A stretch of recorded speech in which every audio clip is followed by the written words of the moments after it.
حضور سلطان العارفین برہان الواصلین عارفوں کے بادشاہ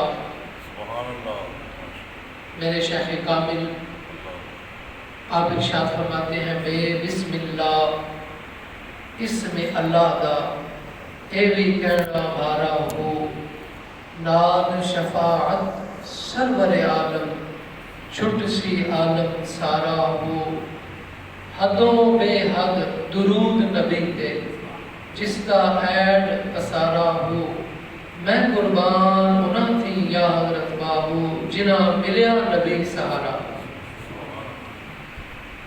اللہ تبارک و تعالی جل جلالہ و عم نوالہ و اتم برہانہ و اعظم شانہ کی حمد و ثنا حضور پر نور شاف یوم النشور حامی بے قصا دستگیر جہاں غم گسار زمان سید سربراں احمد مجتبی جناب محمد مصطفیٰ صلی اللہ علیہ وسلم کی بارگاہ بے قصبرہ کے اندر ہدیہ درود و سلام عرض کرنے کے بعد معزز و مختشم سامعین ذی وقار اللہ تعالیٰ کا کروڑوں بار شکر ہے کہ اللہ تعالیٰ نے ہمیں یہ توفیق بخشی کہ جمعہ المبارک کی یہ بابرکت گھڑیاں ہم اس حال میں گزار رہے ہیں کہ اس کے گھر میں بیٹھ کر ایک اللہ کے ولی کے قدموں میں بیٹھ کر اللہ کا ذکر کر رہے ہیں۔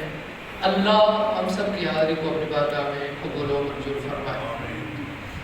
برادران اسلام، جو آیت مبارکہ میں نے آپ کے سامنے تلاوت کرنے کی سعادت حاصل کی ہے، اس آیت مبارکہ کو آیت شفاعت کہا جاتا ہے، آیت شفاعت۔ اس کی تشریح توضیح پیش کرنے سے پہلے جس طرح آپ جام ہوئے بیٹھے ہیں، آپ کو جگانے کے لیے ایک حدیث پاک سناتا ہوں۔ آقا کریم علیہ السلام نے فرمایا درود پاک نور ہے، درود پاک نور ہے، اور بزرگ فرماتے ہیں کہ جو شخص دل کے ساتھ محبوب علیہ السلام کی طرف توجہ کرتے ہوئے درود و سلام کا نذرانہ پیش کرتا ہے، اللہ اسے نور عطا فرما دیتا ہے۔ بلند آواز سے بولیں، یہ آپ ذرا ٹیک چھوڑ دیں، اللہ کے گھر میں بیٹھے ہیں، درود پاک کی حدیث پاک میں نے پڑھی ہے، درود پاک پڑھے بابا بلند سے، جمعے کا دن ہے بابرکت ہے، دروشی پڑھے۔ حضور فرماتے ہیں اللہ اس کی ناک کاٹ لے، یعنی وہ ناک کٹا ہوئے، جیسے کسی نے جھگڑا ہوئے تو وہاں کی جا ناک کٹیا۔ سرکار فرما رہے ہیں او شخص جس کے سامنے میرا نام لیا جائے وہ مجھ پہ درود نہ پڑھے، اللہ اس کی ناک کاٹ دے۔ اب آپ کیا چاہتے ہیں؟ بلند آواز سے پڑھے، الصلاۃ والسلام علیک یا سیدی یا رسول اللہ وعلی آلک و اصحابک یا سیدی یا حبیب اللہ۔ اب پتہ لگے نا یار، بندے چار بیٹھے نہیں، کوئی گل سنتے نہیں، بولو بلند آواز نہ پڑھو، الصلاۃ والسلام علیک یا سیدی یا رسول اللہ وعلی آلک و اصحابک یا سیدی یا حبیب اللہ۔ عسیٰ ان یبعثک ربک مقاما محمودا، محبوب ان قریب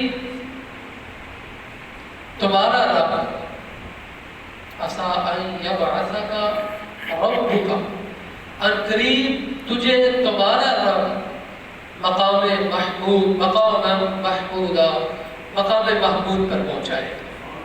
بلند آواز سے بولیں، یہ حضور کی شان ہے، مقام محمود۔ ابھی میں حدیث پڑھوں گا، آپ حیران رہ جائیں گے کہ مقام محمود ہے کیا۔ حضور کی شان، شان شفاعت اللہ تبارک و تعالیٰ کی طرف سے خصوصی عطا ہے۔ حضور فرماتے ہیں رب نے مجھے کہا چاہتے ہو تو ابھی دعا کر لو، چاہتے ہو تو اذن شفاعت لے لو۔ حضور نے فرمایا، میں نے عرض کی یا اللہ میں دعا نہیں کرتا، مجھے اذن شفاعت دے دو۔ قیامت والے دن میں شفاعت کرتا چلا جاؤں گا تو بچتا چلا جائے گا۔ مقام شفاعت کیا ہے؟ آقا کریم علیہ السلام فرماتے ہیں جب بحشر کا میدان ہوگا سب کو اپنی پڑی ہوگی، انبیاء کو اپنی پڑی ہوگی، امتوں کو اپنی پڑی ہوگی، ماں کو اپنی پڑی ہوگی، باپ کو اپنی پڑی ہوگی، بیٹوں کو اپنی پڑی ہوگی۔ حضور فرماتے ہیں ساری امت دوڑ کر جائے گی اپنے باپ کے پاس، حضرت آدم علیہ السلام کے پاس۔ اللہ رب العزت کے کا غضب اور جلال اور قہر اس کو دیکھتے ہوئے امت دوڑ کر جائے گی حضرت آدم علیہ السلام کے دروازے پہ۔ حضرت آدم علیہ السلام کا دروازہ کھٹکھٹایا جائے گا۔ حضرت آدم فرمائیں گے کدھر آئے ہو؟ امت اپنا تعارف پیش کرے گی، اے ابا جان ہم آپ کے بیٹے ہیں، ہم آپ کے بیٹے ہیں، آج رب کے جلال سے، رب کے قہر سے، رب کے غضب و جلال سے ہمیں بچا لیجئے۔ حضرت آدم علیہ السلام فرمائیں گے اذهبوا الی غیر، کسی اور کا دروازہ دیکھو۔ حضور فرماتے ہیں پھر امت حضرت ابراہیم علیہ السلام کے در پہ جائے گی، اے جد الانبیاء، آپ انبیاء کے جد ہیں، آپ اللہ کے خلیل ہیں، آپ ہمارے لیے دعا کریں۔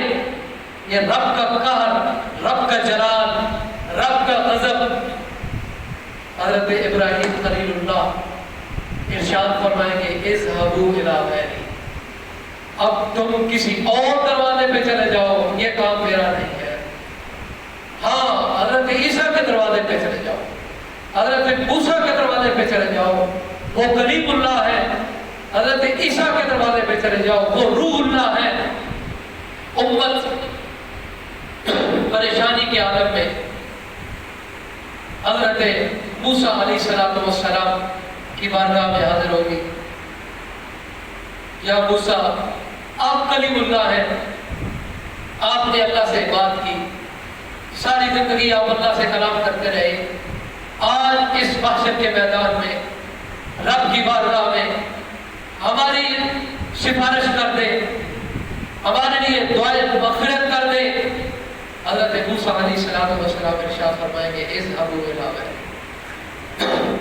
کسی اور کے دروازے پہ چلے جاؤ، عیسیٰ کے دروازے پہ چلے جاؤ۔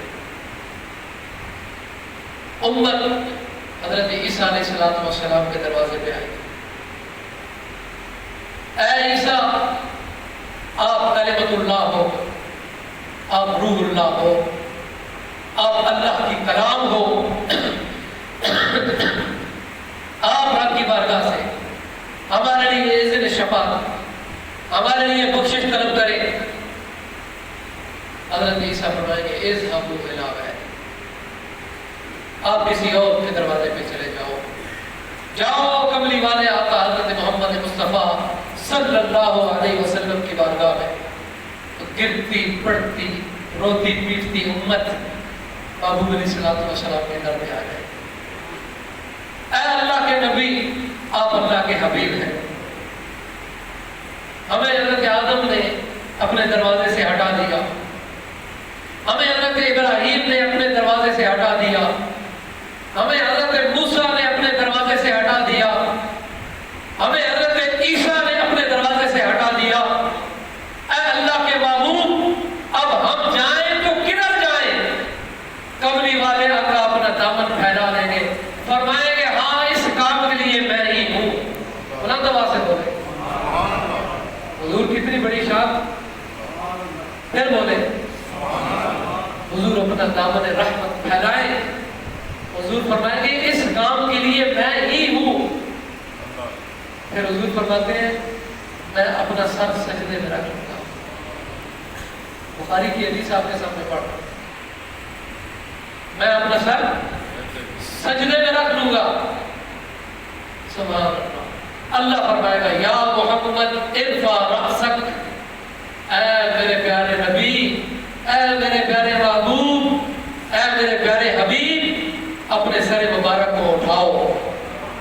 بولا بولیے ذرا، اپنے سر مبارک کو اٹھاؤ۔ آقا کریم علیہ السلام سر مبارک اٹھائیں گے، اللہ فرمائے گا محبوب کیا چاہتے ہو؟ یا رب امتی، یا رب امتی، اے میرے اللہ میری امت، اے میرے رب میری امت۔ اللہ تعالیٰ فرمائے گا اے میرے محبوب جاؤ، جس کے دل میں جو یا گندم یا رائی کے دانے کے برابر بھی ایمان ہے، اسے اپنے ساتھ لے کر جنت میں چلے جاؤ۔ حضور فرماتے ہیں میں ایسے ہی کروں گا، دوسری دفعہ پھر سجدے میں جاؤں گا۔ اللہ تعالیٰ فرمائے گا اے محمد ارفع رأسک، میرے محبوب اپنے سر مبارک کو اٹھاؤ، کیا چاہتے ہو؟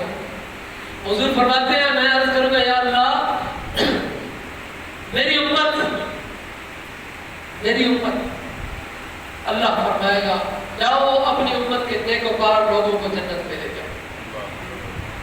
حضور علیہ السلام آئیں گے اپنی امت کے لوگوں کو، نیکوکار لوگوں کو لے کے جنت میں چلے جائیں۔ حضور فرماتے ہیں میں تیسری دفعہ پھر سجدہ کروں گا، اللہ کی بارگاہ سے اذن ہوگا اے میرے محبوب سر کو اٹھاؤ، کیا چاہتے ہو؟ اے اللہ میری امت، گنہگاروں قربان جاؤ، باری جاؤ، ہم گنہگاروں کو اس دن جب کوئی پوچھنے والا نہیں ہوگا، کملی والا آقا یاد کرے گا، باری تعالیٰ میری امت، میری گنہگار امت۔ رب تعالیٰ فرمائے گا 3 دفعہ، 3 دفعہ ادنا ادنا ادنا، حدیث پاک کے الفاظ اے میرے نبی جاؤ، میں کہہ رہا ہوں میں کہہ رہا ہوں میں کہہ رہا ہوں، جس نے کلمہ لا الہ الا اللہ پڑھا ہے اس کو لے کر جنت میں چلے جاؤ۔ بلند آواز سے کہیے جس نے کلمہ طیبہ لا الہ الا اللہ پڑھا ہے اس کو لے کر جنت میں چلے جاؤ۔ ایک اور حدیث پاک محبوب علیہ السلام ارشاد فرماتے ہیں کہ میں کتاب اس لیے پاس رکھتا ہوں تاکہ بات ذرا پکی ہو جائے۔ صحیح مسلم شریف حضور علیہ السلام سے نے فرمایا میں اپنی امت کے اس فرد کو جانتا ہوں جو سب سے آخر میں جہنم سے نکلے گا اور سب سے آخر میں جنت میں جائے گا۔ بلند آواز سے کہے حضور نے کیا فرمایا، کس کو جانتے ہیں حضور؟ آگے میں حدیث پڑھوں گا آپ رشک کریں گے۔ حضور فرماتے ہیں میں اپنے اس امتی کو جانتا ہوں جو سب سے آخر میں جہنم سے نکلے گا اور سب سے آخر میں جنت میں جائے گا۔ صحابہ نے پوچھا یا رسول اللہ اس کا ماجرا کیا ہوگا؟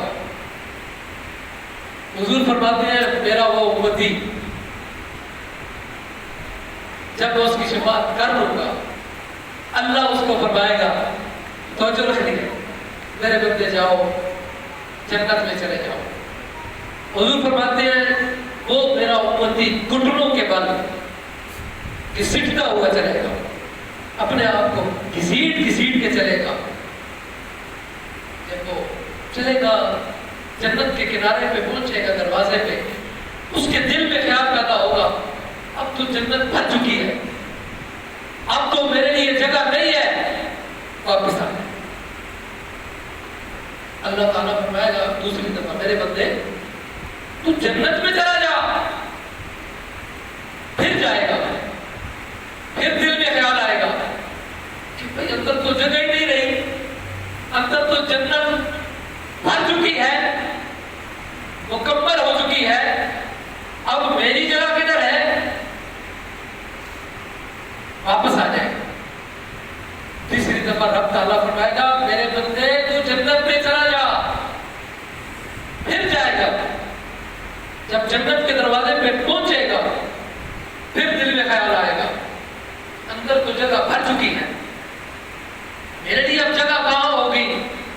میں گنہگار بندہ، اندر تو بڑے بڑے نیکوکار، بڑے بڑے اعلیٰ مقام والے، بڑے بڑے اونچے مقام والے، میری جگہ کہاں ہے؟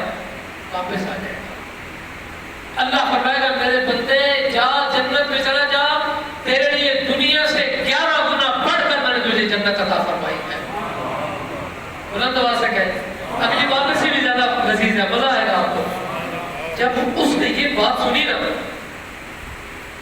جب اس نے یہ بات سنی کہ رب نے فرمایا بندے تو جنت میں چلا جا، دی ہے، اب بات کرے گا بندہ، اب بندے کی اپنے رب سے بات سننا. اے اللہ تو رب ہے، تو مالک کے کائنات ہے، تو خالق کے کائنات ہے، تو عرش و زمین کا مالک، تو جنت اور دوزخ کا مالک. اے رب تو رب ہو کر مجھ سے کٹھا کرتا ہے، تو رب ہو کر مجھ سے بنا